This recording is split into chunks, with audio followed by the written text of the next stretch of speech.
Benjamin Constant, Adolphe, chapitre 1er. Je venais de finir à 22 ans mes études à l'université de Göttingen. L'intention de mon père, ministre de l'électeur de l'Europe, était que je parcourusse les pays les plus remarquables de l'Europe. Il voulait ensuite m'appeler auprès de lui, me faire entrer dans le département dont la direction lui était confiée et me préparer à le remplacer un jour. J'avais obtenu, par un travail assez opiniâtre, au milieu d'une vie très dissipée, des succès qui m'avaient distingué de mes compagnons d'études et qui avaient fait concevoir à mon père sur moi des espérances probablement fort exagérées. Ces espérances l'avaient rendu très indulgent pour beaucoup de fautes que j'avais commises. Il ne m'avait jamais laissé souffrir des suites de ces fautes. Il avait toujours accordé, quelquefois prévenu, mes demandes à cet égard. Malheureusement, sa conduite était plus noble et généreuse que tendre. J'étais pénétré de tous ses droits à ma reconnaissance et à mon respect, mais aucune confiance n'avait existé jamais entre nous. Il avait dans l'esprit je ne sais quoi d'ironique qui convenait mal à mon caractère. Je ne demandais alors qu'à me livrer à ces impressions primitives et fougueuses qui jettent l'âme hors de la sphère commune et lui inspirent le dédain de tous les objets qui l'environnent. Je trouvais dans mon père non pas un censeur, mais un observateur froid et caustique, qui souriait d'abord de pitié et qui finissait la conversation bientôt avec impatience. Je ne me souviens pas, pendant mes 18 premières années, d'avoir eu jamais un entretien d'1 heure avec lui. Ses lettres étaient affectueuses, pleines de conseils, raisonnables et sensibles, mais à peine n'étions-nous en présence l'un de l'autre qu'il y avait en lui quelque chose de contraint, que je ne pouvais m'expliquer et qui réagissait sur moi d'une manière pénible. Je ne savais pas alors ce que c'était que la timidité, cette souffrance intérieure qui nous poursuit jusque dans l'âge le plus avancé, qui refoule sur notre cœur les impressions les plus profondes, qui glace nos paroles, qui dénature dans notre bouche tout ce que nous essayons de dire, et ne nous permet de nous exprimer que par des mots vagues ou une ironie plus ou moins amère, comme si nous voulions nous venger sur nos sentiments mêmes de la douleur que nous éprouvons de pouvoir les faire connaître.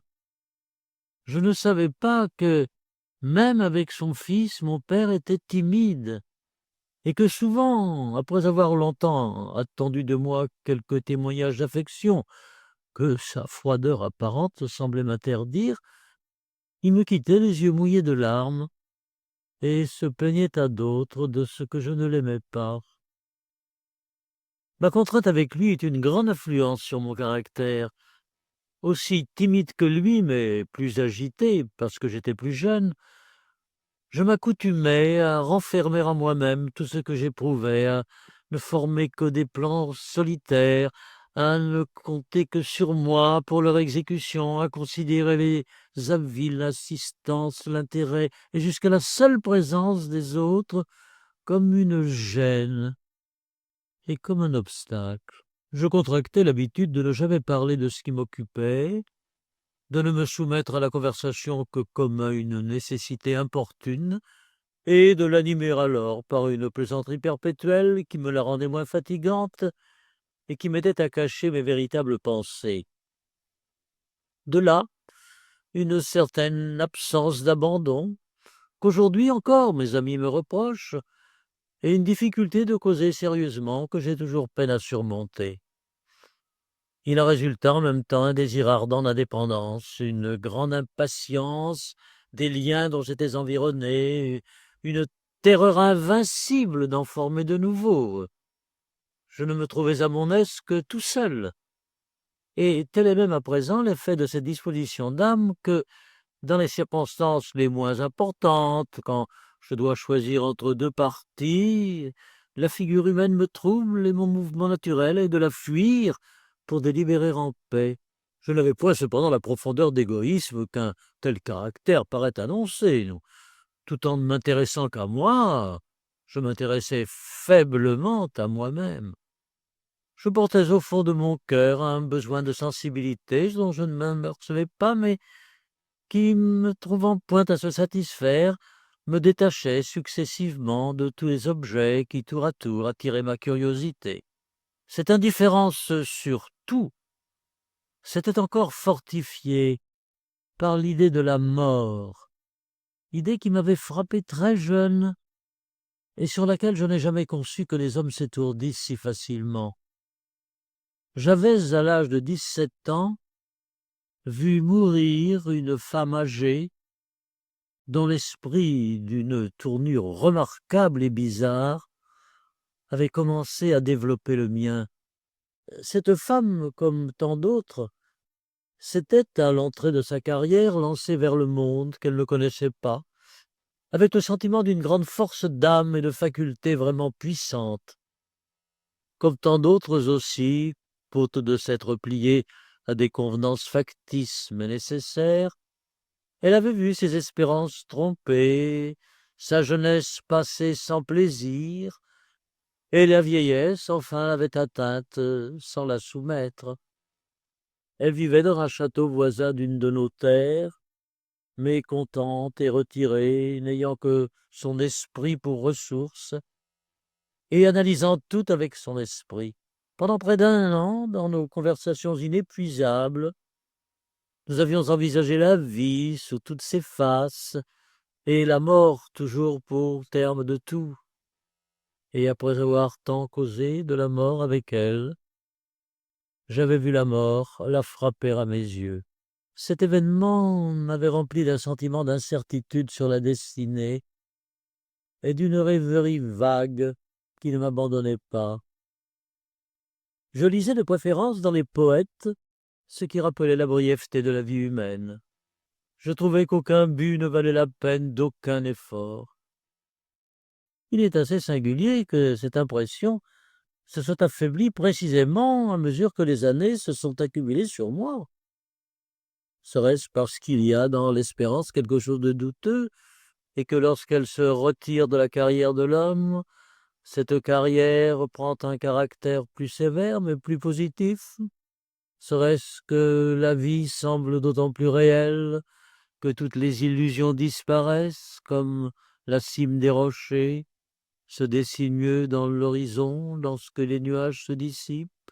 Je me rendis en quittant Göttingen dans la petite ville de D. Cette ville était la résidence d'un prince qui, comme la plupart de ceux de l'Allemagne, gouvernait avec douceur un pays de peu d'étendue, protégeait les hommes éclairés qui venaient s'y fixer, laissait à toutes les opinions une liberté parfaite, mais qui, borné par l'ancien usage à la société de ses courtisans, ne rassemblait par là même autour de lui que des hommes en grande partie insignifiants ou médiocres. Je fus accueilli dans cette cour avec la curiosité qu'inspire naturellement tout étranger qui vient rompre le cercle de la monotonie et de l'étiquette. Pendant quelques mois, je ne remarquai rien qui pût captiver mon attention. J'étais reconnaissant de l'obligeance qu'on me témoignait, mais tantôt ma timidité m'empêchait d'en profiter, tantôt la fatigue d'une agitation sans but me faisait préférer la solitude aux plaisirs insipides que l'on m'invitait à partager. Oh, je n'avais de haine contre personne, mais peu de gens m'inspiraient de l'intérêt. Or, les hommes se blessent de l'indifférence. Ils l'attribuent à la malveillance ou à l'affectation. Ils ne veulent pas croire qu'on s'ennuie avec eux, naturellement. Quelquefois, je cherchais à contraindre mon ennui, je me réfugiais dans une taciturnité profonde. On prenait cette taciturnité pour du dédain. D'autres fois, lassé moi-même de mon silence, je me laissais aller à quelques plaisanteries, et mon esprit mis en mouvement m'entraînait au-delà de toute mesure. Je révélais en un jour tous les rires ridicules que j'avais observés durant un mois. Les confidents de mes épanchements subis et involontaires ne m'en savaient aucun gré, et avaient raison, car c'était le besoin de parler qui me saisissait, et non la confiance. J'avais contracté dans mes conversations avec la femme qui la première avait développé mes idées une insurmontable aversion pour toutes les maximes communes et pour toutes les formules dogmatiques. Lors donc que j'entendais la médiocrité disserter avec complaisance sur des principes bien établis, bien incontestables en fait de morale, de convenance ou de religion, chose qu'elle met assez volontiers sur la même ligne, je me sentais poussé à la contredire, non que j'eusse adopté des opinions opposées, mais parce que j'étais impatient d'une conviction si ferme et si lourde. Je ne sais quel instinct m'avertissait d'ailleurs de me défier de ces axiomes généraux si exempts de toute restriction, si purs de toute nuance. Les sots font de leur morale une masse compacte et indivisible, pour qu'elle se mêle le moins possible avec leurs actions, et les laisse libres dans tous les détails. Je me donnais bientôt, par cette conduite, une grande réputation de légèreté, de persiflage, de méchanceté. Mes paroles amères furent considérées comme des preuves d'une âme haineuse, mes plaisanteries comme des attentats contre tout ce qu'il y avait de plus respectable. Ceux dont j'avais eu le tort de me moquer trouvaient commode de faire cause commune avec les principes qu'ils m'accusaient de révoquer en doute, parce que, sans le vouloir, je les avais fait rire aux dépens les uns des autres, tous se réunir contre moi. On eût dit qu'en faisant remarquer leur ridicule, je trahissais une confidence qu'ils m'avaient faite. On eût dit qu'en se montrant à mes yeux tels qu'ils étaient, ils avaient obtenu de ma part la promesse du silence. Je n'avais point la conscience d'avoir accepté ce traité trop onéreux. Ils avaient trouvé du plaisir à se donner ample carrière. J'en trouvais à les observer et à les décrire, et ce qu'ils appelaient une perfidie me paraissait un dédommagement tout innocent et très légitime. Je ne veux point ici me justifier. J'ai renoncé depuis longtemps à cet usage frivole et facile d'un esprit sans expérience. Je veux simplement dire, et cela pour d'autres que pour moi, qui suis maintenant à l'abri du monde, qu'il faut du temps pour s'accoutumer à l'espèce humaine, telle que l'intérêt, l'affectation, la vanité, la peur nous l'ont faite. L'étonnement de la première jeunesse à l'aspect d'une société si factice et si travaillée annonce plutôt un cœur naturel qu'un esprit méchant. Cette société d'ailleurs n'a rien à en craindre. Elle pèse tellement sur nous, son influence sourde est tellement puissante, qu'elle ne tarde pas à nous façonner d'après le moule universel.